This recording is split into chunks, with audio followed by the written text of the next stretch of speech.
O distintivo da vida cristã é a esperança que renova, estabiliza e fortalece o crente na sinuosa caminhada até o bendito fim da jornada. Para o cristão, olhar para o futuro é tão renovador que desejá-lo logo não é ansiedade, mas abundância de esperança. Maranata, vem logo o Senhor Jesus. Paz, eu sou o pastor Wellington Sares e, como vocês já sabem, é um grande prazer estar aqui para que juntos possamos fazer as nossas reflexões a respeito de informações relacionadas à próxima lição da nossa Escola Bíblica Dominical. Para este domingo, portanto, nós estudaremos a lição de número 12, a bendita esperança, a marca do cristão. Antes, porém, de darmos continuidade às nossas reflexões, eu quero, como sempre, pedir gentilmente para você que não é inscrito no canal, que se inscreva, curta, comente, compartilhe. Fazendo isso, você vai me ajudar a ter condições de produzir outros materiais como estes. Deus te abençoe desde já. Tendo dito isso, vamos à nossa introdução, porque aqui que nós, como já sabemos, encontramos alguns princípios muito importantes que são capazes de, inclusive, nortear as nossas considerações ao longo dessa nossa caminhada de compreensão, especificamente a respeito da esperança do cristão. E a primeira consideração que eu faço é da relação desta lição com as lições passadas e especificamente a última lição que tratava a respeito da realidade do inferno e naquela oportunidade nós indagamos, nós consideramos questões relacionadas ao fato de que o crente pode ou não viver com medo do inferno. Em vista dessa pergunta, a resposta deveria ser, logicamente, direcionada para a segurança da esperança no futuro eterno com Deus, que não está firmada em nós, não reside essencialmente em nós, mas, como nós veremos, é uma obra de Deus, é um presente dado a nós por uma ação sobrenatural, divina, por ocasião do Novo Testamento. Portanto, a relação é de esperança, de segurança. O crente jamais pode viver com medo do inferno, com a expectativa infeliz do inferno, mas com a expectativa, com a esperança bendita do céu. Nesse sentido também, nós somos apontados à consideração que deve ser permanente de que, se estamos no caminho estreito, apertado, pelo qual nós alcançamos o fim da jornada, certamente Cristo irá nos dar as necessárias forças pelo Espírito para que continuemos no caminho estreito, na porta apertada, e o fim desse caminho é certamente a eternidade. Mas especificamente a respeito dessa lição, nós precisamos considerar que a esperança do cristão, a esperança cristã está ligada ao novo nascimento, a uma nova vida. Pelo que vamos perceber, não existe esperança cristã sem novo nascimento, não existe esperança cristã sem este ato sobrenatural de Deus. A nova vida conduz a uma nova perspectiva de existência, de futuro, e está aí a esperança. E nós consideramos o fato de que, desde quando o crente nasce de novo, ele é convocado a viver uma vida de esperança. Segunda coisa que devemos considerar especificamente a respeito desta lição é a segurança da esperança. A esperança cristã tem o seu fundamento na ressurreição do Senhor Jesus. Essa esperança escatológica que nos abençoa agora e nos assegura o futuro, reside na vitória de Jesus sobre a morte e em que ele é posto, apresentado nas Escrituras como as primícias do que dormem, ou seja, os que morreram em Cristo não estão perdidos em esperança, serão ressuscitados e transformados, vencerão a morte com base na vitória de Cristo sobre a morte, e os que estiverem vivos por ocasião do arrebatamento também têm a esperança residente em Cristo Jesus. Nós seremos transformados e o corpo que teremos será a semelhança do corpo de Jesus.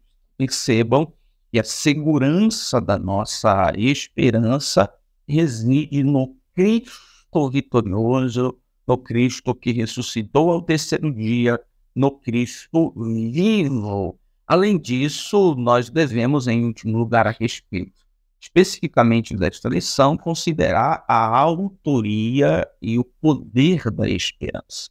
É uma obra poderosa de Deus que move a Igreja de Cristo a trabalhar pela causa do reino.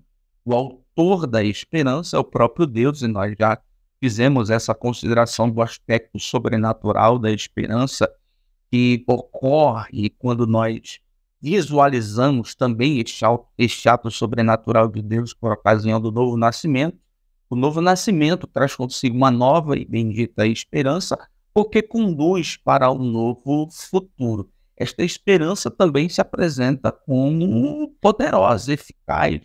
Afinal de contas, entre aspas, ela é o combustível do trabalho da igreja na seara de Jesus, certamente com a perspectiva esperançosa no futuro de recompensa. Tendo dito isso, fechando essas nossas considerações iniciais, vamos ao nosso ponto 1. Para onde aponta a esperança do cristão?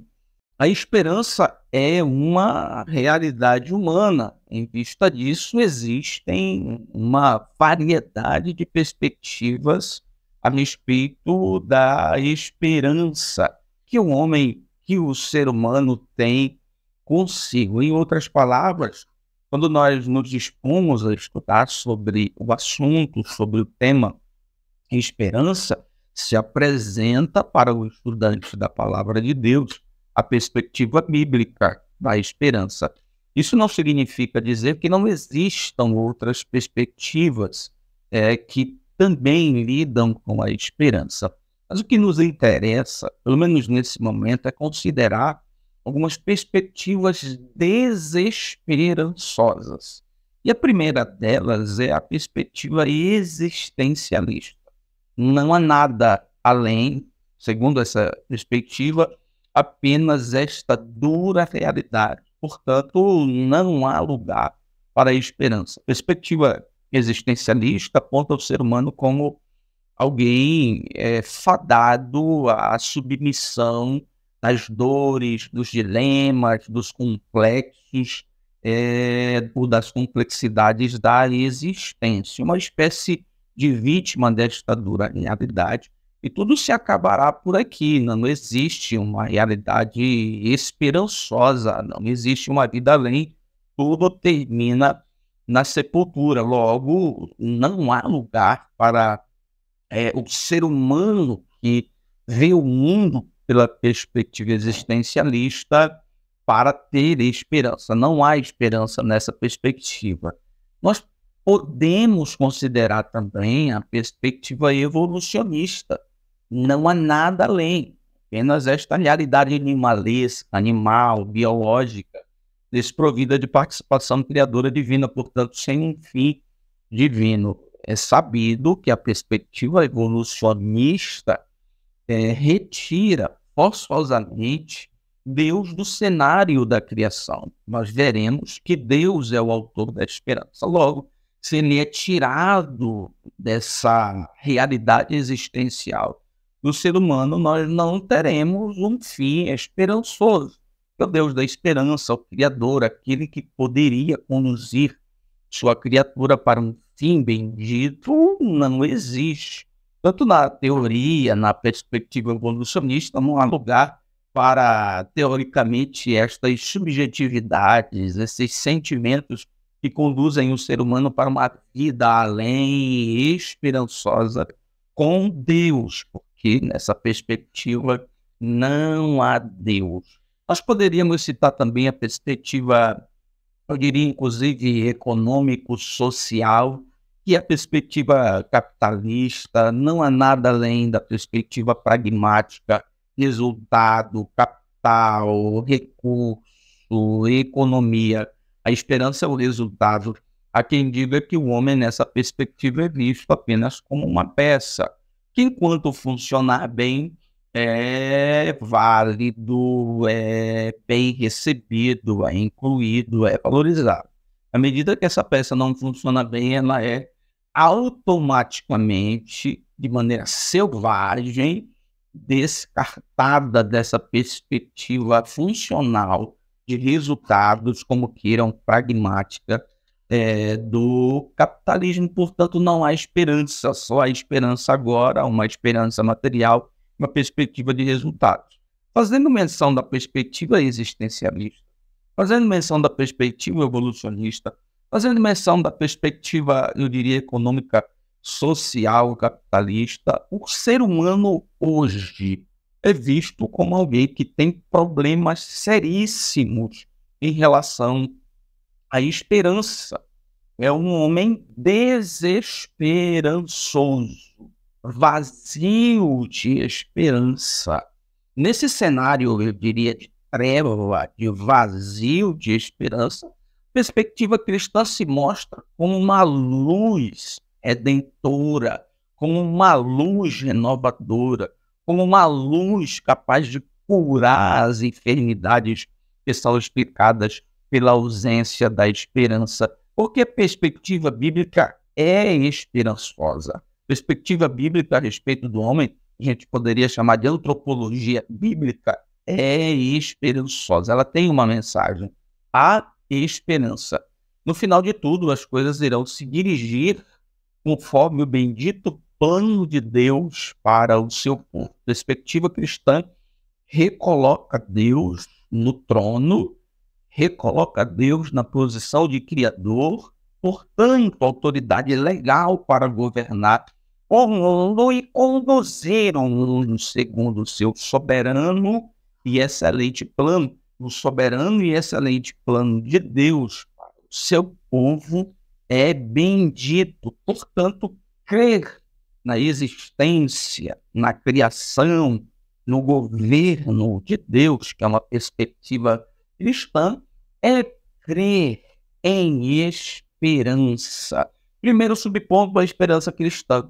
Do ponto de vista bíblico, podemos dizer que a esperança é a confiança no cumprimento de uma grande expectativa.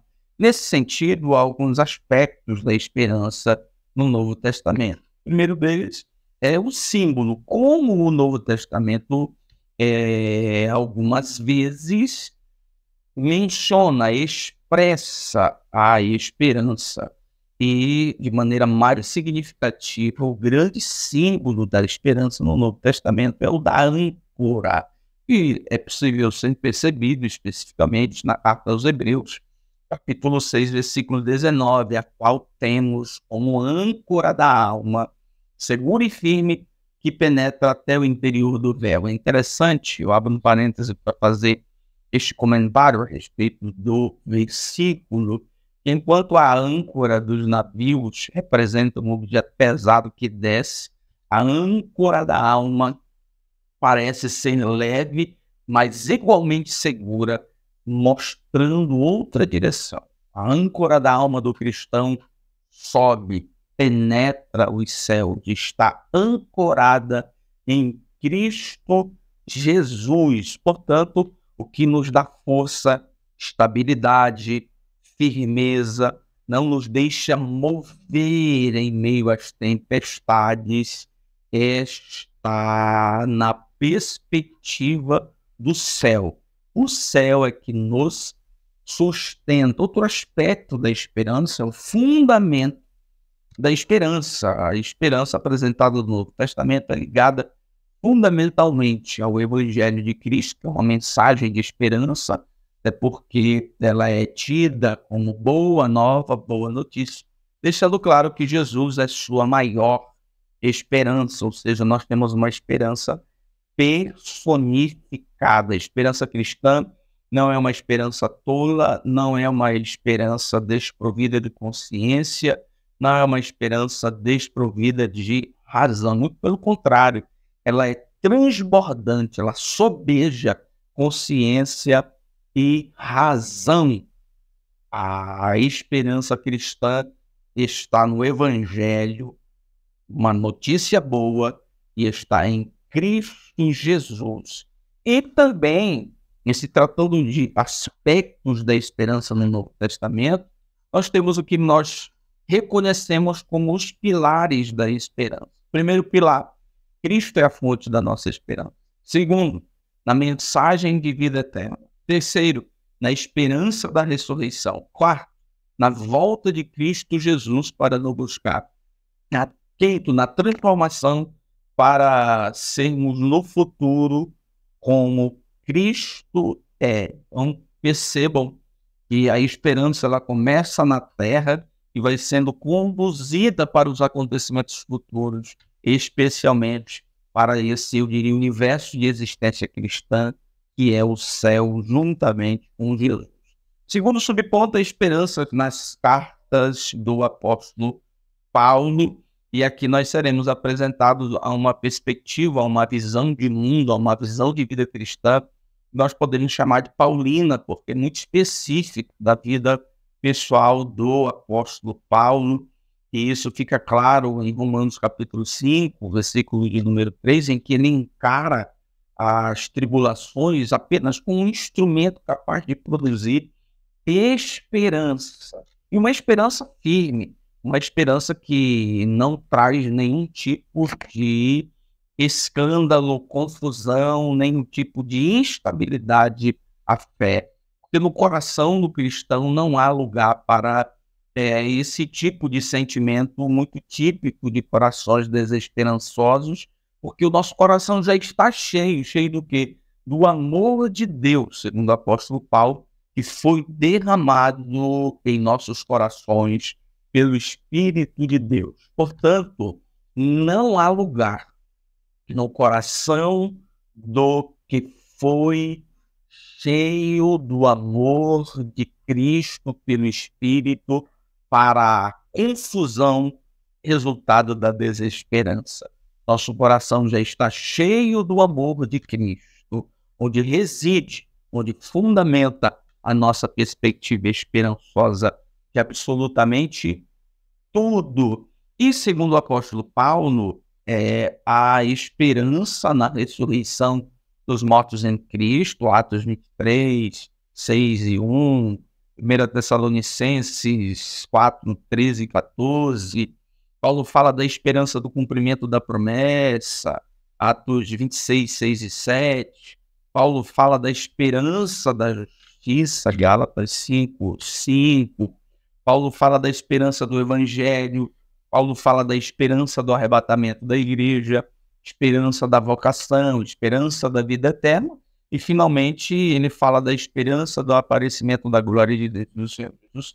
Percebam que ele começa a tratar de um aspecto terreno, de como a esperança de Deus em nós ela se revela enquanto nós estamos aqui, e como ela é poderosa para construir, por assim dizer, um caminho que abre a perspectiva do horizonte do arrebatamento da igreja, que culmina com a revelação da glória de Deus em Cristo Jesus. Terceiro subponto é Deus como autor da nossa esperança. Que Deus é a fonte da esperança e nos enche inteiramente de alegria e paz, em vista da fé que vocês depositam nele, de modo que vocês transbordem de esperança pelo poder do Espírito. É uma declaração paulina que apresenta Deus como o autor, como a fonte da esperança. E, logicamente, nós consideramos a autoria da esperança. Deus é o autor da esperança. Mas isto está profundamente ligado à bondade e fidelidade divina. A esperança do cristão é para coisas boas, e essa perspectiva de coisas boas está profundamente relacionada a essa disposição eterna de Deus de fazer o que é bom para o seu povo. De povo de Deus ter uma esperança no futuro para viver coisas boas, isso está na certeza de que Deus é bom. Mas também isto está profundamente relacionado à convicção da fidelidade de Deus. A promessa da bondade de Deus vai se cumprir porque Deus é fiel. No Antigo Testamento, inclusive, uma das metáforas para apresentar a fidelidade de Deus, que revela o aspecto da firmeza do caráter das palavras de Deus, é uma rocha. Passe o tempo que passar, custe o que custar, Deus é fiel e nós esperamos na revelação final da sua bondade. Eis aí a esperança cujo autor é Deus. E nós somos convidados, conduzidos a compreender a esperança, eu diria assim, uma espécie de envolvimento da Trindade neste assunto. O Pai é o autor da esperança, Cristo é quem estabelece a esperança, e o Espírito é a garantia da esperança. O apóstolo Paulo, ao falar do Espírito, faz metaforicamente na segunda carta aos Coríntios, dizendo que ele é o penhor, uma espécie de segurança que Deus nos deu de que todas as promessas vão se cumprir. Então, senhoras e senhores, esse é o nosso primeiro ponto. Tendo dito isso, tendo considerado informações sobre ele, vamos ao nosso ponto 2, a perspectiva escatológica da esperança cristã. Como eu venho dizendo, nós vamos considerando a esperança nesse ambiente existencial do aqui e do agora, mas ela vai nos conduzindo para os acontecimentos das últimas coisas, para o futuro, especialmente para a ocasião do arrebatamento. Este é o grande cenário em que se manifesta a esperança da bem-sucedida expectativa futura. Quando nós, no estudo da teologia, somos apresentados à temática da esperança, nós a percebemos de maneira mais clara todas as vezes em que se consideram informações relacionadas à escatologia, ou seja, aos acontecimentos futuros. Há quem reconheça, inclusive, a escatologia como a doutrina da esperança, mudando, desconstruindo essa perspectiva pejorativa, equivocada, que alguns têm da escatologia, do acontecimento das últimas coisas, numa perspectiva desesperançosa, insegura. Inclusive, há certo tipo de rejeição. A leitura, por exemplo, do livro do Apocalipse, certo tipo de medo, e assim sucessivamente. Isso não pode reinar, isso não pode permanecer na consciência do cristão. Muito pelo contrário, em Cristo, novamente nascidos, a escatologia, os acontecimentos das últimas coisas, a leitura, por exemplo, do livro de Apocalipse, não é temerosa, mas muito feliz e capaz de produzir ainda mais esperança. Primeiro subponto, a Bíblia focaliza o futuro, e eu diria que a Bíblia se apresenta num movimento que protagoniza a esperança, um movimento entre passado e o futuro. Na verdade, a Bíblia se expressa em constantes movimentos no tempo, por assim dizer, revelando desde o Antigo Testamento o futuro bendito construído por Deus, mas retornando à realidade passada para protagonizar a excelência da nossa esperança. Ou seja, nós somos apresentados pela Bíblia ao futuro esperançoso, mas ela nos lembra quem nós éramos, o estado em que estávamos e a expectativa que nós tínhamos. Nós estávamos sob o reino do pecado e o nosso futuro era a morte eterna, a separação eterna de Deus. Quando nós somos apresentados ao futuro, A esperança se apresenta com uma grandeza diferente, e nós comparamos o nosso estado no passado e agora o que temos como expectativa para o futuro, que é muito, mas muito maior do que nós tínhamos e poderosamente bendito. Então a Bíblia faz esse movimento entre o futuro e o passado, a fim de que nós, de maneira consciente, comparemos e tenhamos em mente que a esperança que nós temos em Cristo é muito grande, muito firme. E também a respeito desse foco da Bíblia a respeito do futuro, é possível nós termos a visão bíblica, considerarmos a visão bíblica pelas lentes da esperança. A grande diferença da cosmovisão cristã para as outras é a presença de Deus no início, como Criador, e no fim, como consumador de tudo. O resultado disto é que a visão que o cristão tem do mundo é essencialmente esperançosa. Por mais que nós estejamos envolvidos em uma realidade mundial extremamente desesperadora, terrível, sob todos os aspectos, a visão do cristão, apesar desta realidade, é de esperança. Esperança de que vai mudar, a esperança de que os poderes políticos, os poderes econômicos, os poderes sociais hão de dar um jeito, hão de reformar a sociedade. Não, senhores, mas nós cremos no reino de Deus, no estabelecimento do reino de Deus. E essa esperança é explicada na cosmovisão cristã, que apresenta Deus como autor de todas as coisas, governador legal de todas as coisas, condutor legal de todas as coisas, e a condução de Deus é para um fim bendito. Portanto, firmemente, é aí que reside a maneira cristã de ver o mundo, não desesperadamente, mas com esperança.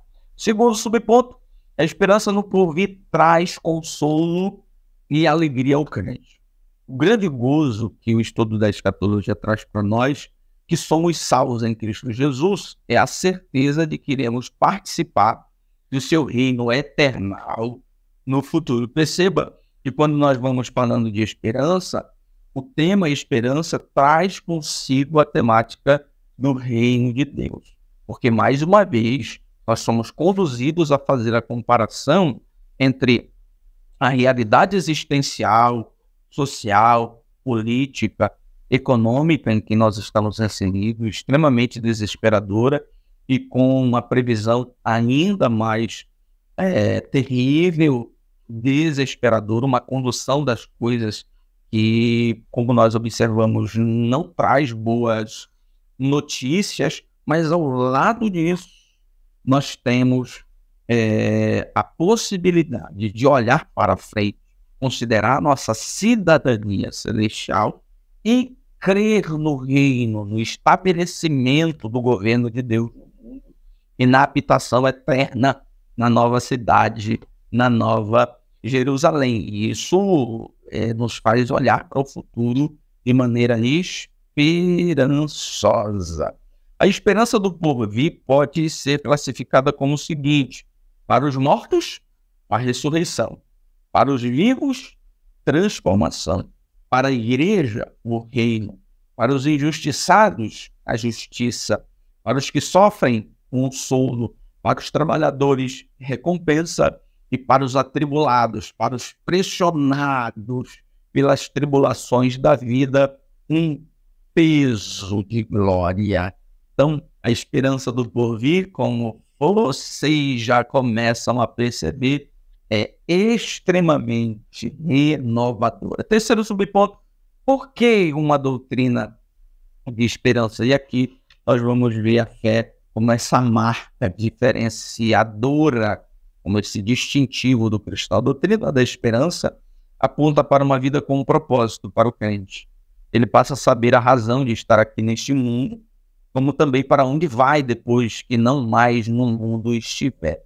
Somos incentivados pelas Escrituras Sagradas a servirmos com amor e fervor a Deus neste mundo, porque algo maior e melhor nos espera do outro lado da vida. A esperança, como doutrina, precisa ser estudada, precisa conscientemente ser aprendida, e não se trata apenas de uma visão futura feliz, mas como uma grande e firme razão para mantermos a nossa fidelidade e para trabalharmos incansavelmente para o reino de Deus.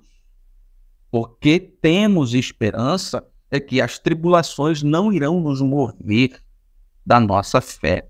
É porque temos esperança é que nós comparamos os desastres que o pecado pode causar, inclusive um desastre eterno, e mantemos a fidelidade.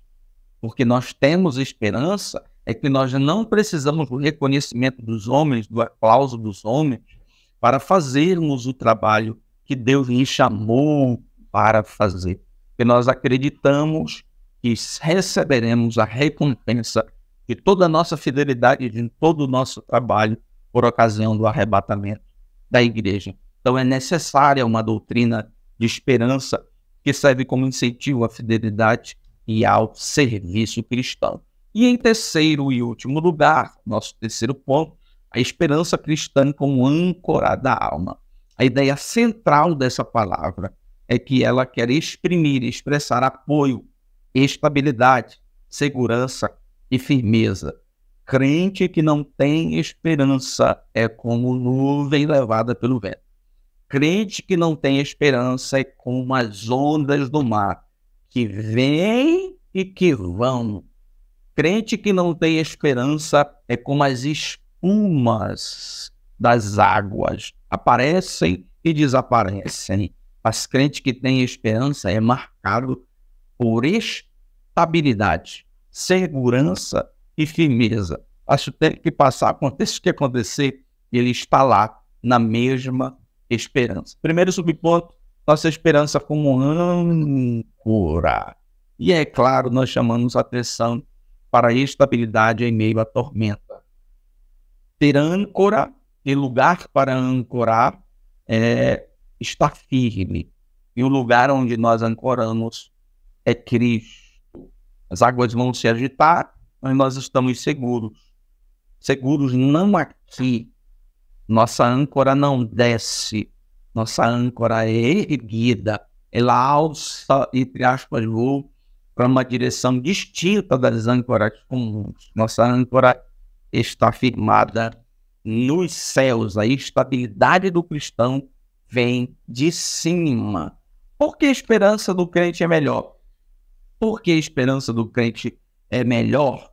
Porque ela traz certeza à alma do salvo e não pode ser comparada com a expectativa dos ímpios. Todas as outras esperanças fundamentam-se no que nós podemos construir como segurança. A nossa é firme porque está em Deus no seu bendito plano. A esperança comum, ela reside nas possibilidades humanas, naquilo que está sob o nosso controle, naquilo que possivelmente nós construímos e que nos dá certo tipo de tranquilidade. Eu tenho esperança. Por que você tem esperança? Aí explica por isso, por aquilo. Todas as possibilidades humanas. A nossa esperança é melhor. Ela não reside nas possibilidades humanas que são pagas. Nossa esperança é melhor porque ela reside em Deus. A esperança do cristão, se comparada às esperanças comuns, é melhor. A esperança do cristão, se comparada à esperança dos ímpios, é muito melhor. E, por fim, nós precisamos, com essa consciência bíblica da doutrina da esperança, manter firme a esperança. E a manutenção da firmeza da esperança é necessária porque nós não sabemos o dia nem a hora em que o Senhor Jesus virá. Então, é necessário em todo o tempo estarmos firmes com a nossa âncora na direção celeste, firmada no Cristo vivo que está à destra de Deus, para que a volta de Jesus não nos apanhe em instabilidade, mas nos apanhe em estabilidade, firmeza e segurança que só existe em Jesus. Deus abençoe a sua vida, seja renovado em esperança para a glória de Deus.